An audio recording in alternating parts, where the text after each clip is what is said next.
इस शो के आखिरी एपिसोड में आइए शास्त्री जी से आगे का किस्सा सुनते हैं। श्री दामा के श्राप के 100 वर्ष पूरे होते ही राधा ने निर्णय लिया कि वो द्वारका जाकर कृष्ण से मिलेंगी।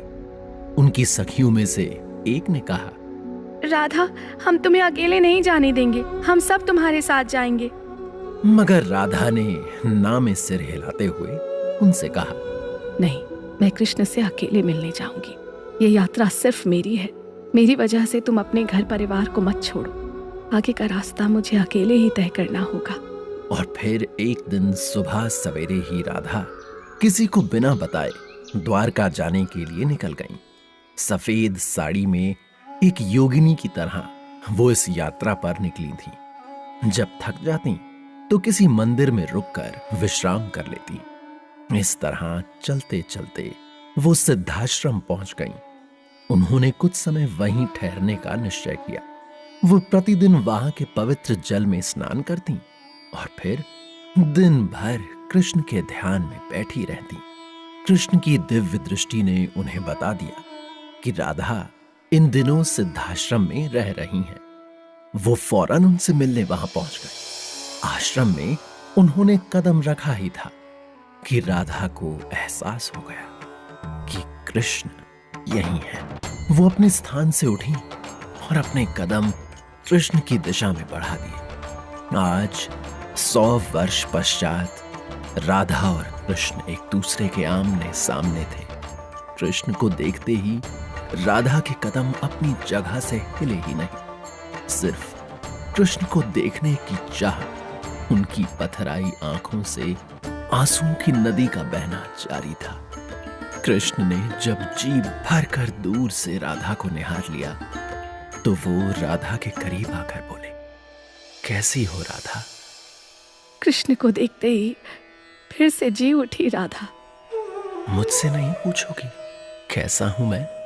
इतने वर्षों में तुम्हारे बारे में बहुत सुना है मैंने। तुमने द्वारका जैसी विशाल नगरी बसाई, कई असुरों का नाश किया, कई राजकुमारियों के संग विवाह भी रचाए। उन सब के संग तुम खुशी होगे। मैं दुखी हूं ये तो नहीं कहूंगा, लेकिन तुम्हारे बिना पूर्ण भी नहीं। अब मेरे साथ द्वारका चलो, देखो तो सही तुम्हारा कृष्ण कहाँ रहता है। मैं सिर्फ एक शर्त पर तुम्हारे साथ चलूंगी। क्या राधे? तुम वहां किसी को मेरी पहचान नहीं बताओगे। मैं तुम्हारे महल में एक सेविका बनकर रहूंगी।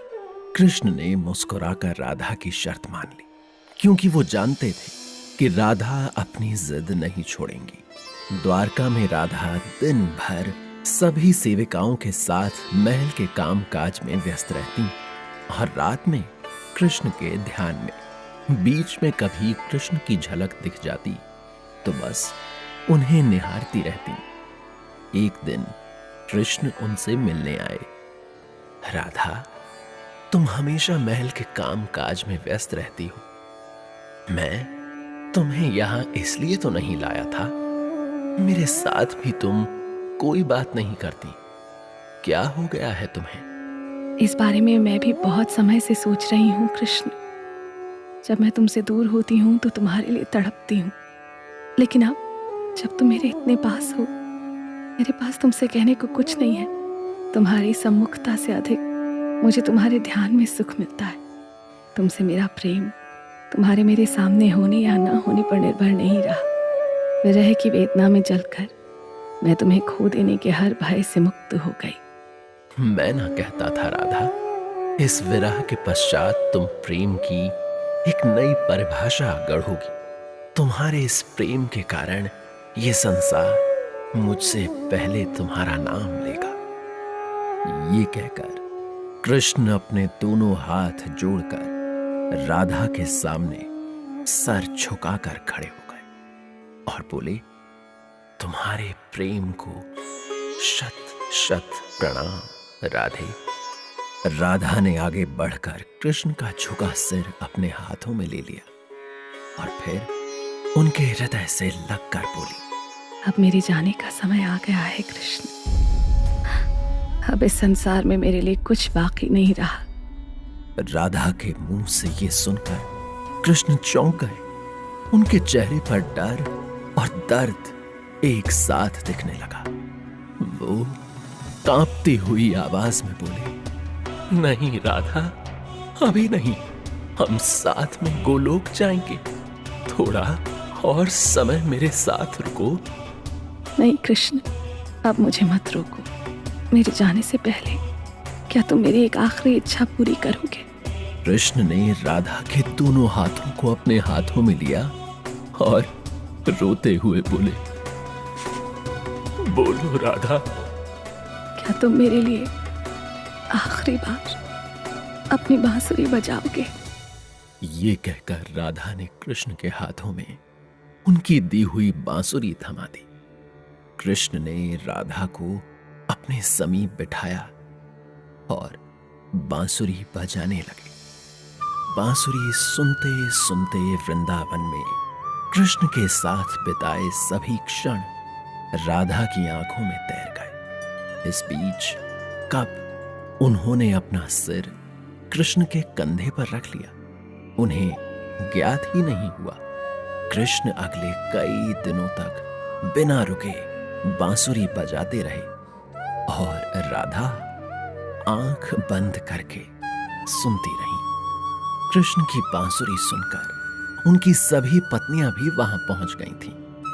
वो विस्मित नजरों से राधा और कृष्ण को साथ में खोए हुए देख रही थीं। फिर एक दिन कृष्ण बांसुरी बजाते बजाते रुक गए।